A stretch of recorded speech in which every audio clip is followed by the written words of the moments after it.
morning.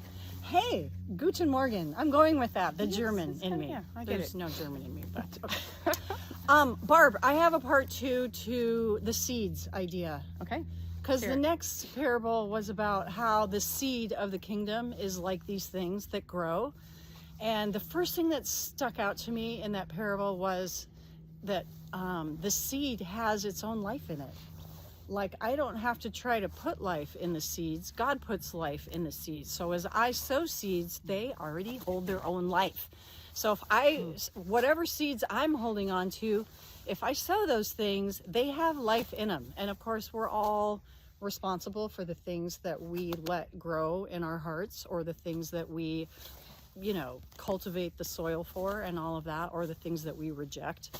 But if my heart is in a good place, if someone else's heart is in a good place, I can sow these seeds and they will just have a life of their own. Yeah. And you were telling me that, like, what is the source of those seeds? That was kind of part of what you were saying. So I asked him, like, what kind of seeds am I supposed to be sowing?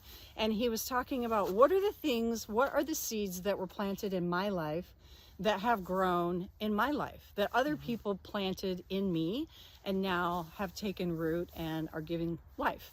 And one of the things, like for me, is many thousands of years ago, when I was a brand new Christian, this lady would have me come over. We lived in Southern California at the time, and we would play Hollywood Wives in her swimming pool on rafts in her pool.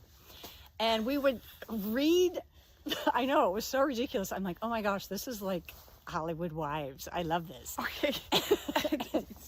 Anyway, that's because you're from there. The So pictures in my head. You don't realize how great. I was from South Dakota. I was like, Big you have a swimming pool? glasses, like, Yes. I mean, the whole. We the had the lipstick, pool yeah. and the hats and all the things. Yeah, martinis. When I went there, she would have this Bible study ready, and she loved the Word of God.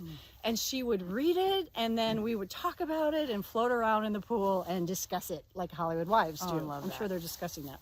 So now, because those seeds were planted in me, and I let them be planted in me, I have this weird love for the Word of God. Just a weird. So now I do Bible studies with people because it grew in me. I didn't even mean it to. It just did. Yeah. And I was sharing, you'd shared that before, and what I likened it to was I am involved with the women's ministry at our church. I am completely not a women's ministry person, never have been, never had any desire to be. I occasionally planned women's events over the years just because the Lord had, like, very clearly put it on me to do it. So it was Him getting the ball rolling, getting me out of my inertia and moving forward. But it was always easy.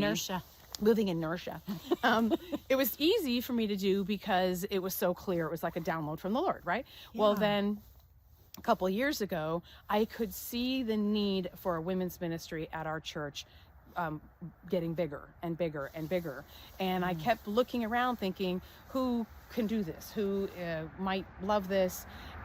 And anyway, That's so always my favorite, when you see a need and can point to all the people that should need well, it. I was really trying to point to somebody else. Of course.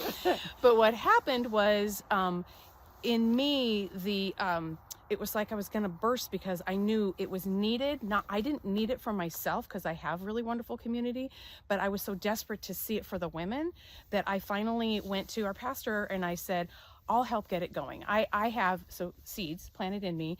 I have an ability to organize and start things. It's very easy for me, and I also enjoy, right? So I said, I'll help get it going and consider me a placeholder until the woman who carries the passion for women's ministry, Little does she know.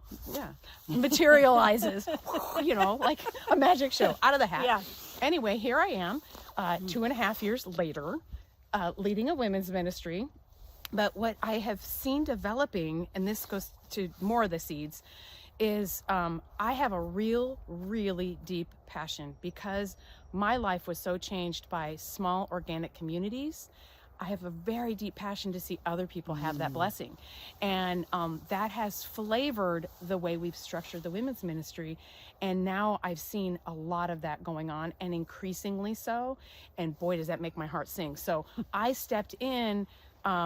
It was not even so much obedience as much as willingness to help get this thing going. And I honestly still don't want to run a love women's that. ministry.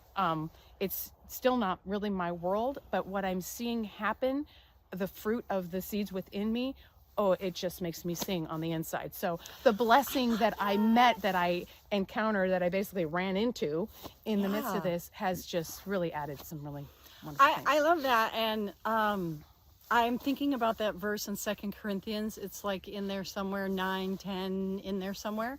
It talks about if you've got these seeds, the person who sows them generously will get a great return. Plus, God will give you even more seed to throw out there. So those things that are planted in you that you're so passionate about, once you start sowing those things out there, God will return it to you and give you more that you can sow even more. Yeah. I love that. Yeah, that's I've said that a lot today. I love that. I love all of this. It's all good. all right. That's it. That's it. All right, thanks. Bye-bye. And still, it doesn't stop.